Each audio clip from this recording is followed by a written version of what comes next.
Hello everyone, मैं आज पहली बार एक मिनी ब्लॉग लेके आ रही हूँ हिंदी में।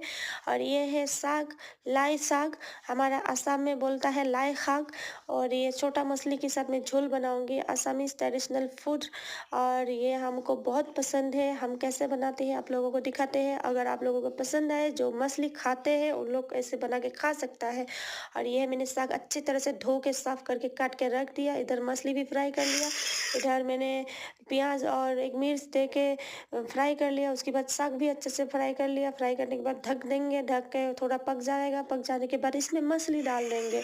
मछली डाल के थोड़ी सी पानी डाल के इसको पकने देंगे और अच्छा से पक जाए तब तक मैं वेट कर रही हूँ। अच्छे से पकने के बाद एक टमाटर काट के दे देंगे। और टमाटर काट के देने के बाद ढक देंगे। ढक के फिर से टमाटर पकने देंगे। टमाटर पक गया मेरा। ये देखिए, मैंने चम्मच से टमाटर को निकाल के थोड़ा थोड़ा तोड़ दिया और गल जाएगा। ऐसे मेरा झोल रेडी। खट्टा झोल अच्छा लगता है, बहुत अच्छा, बहुत टेस्टी है। मैंने ऐसे ही दोपहर का लंच खा लिया। आप लोग भी ट्राई कर सकता है। अगर वीडियो अच्छा लगे लाइक कमेंट शेयर कर दीजिएगा। आज के लिए बाय बाय।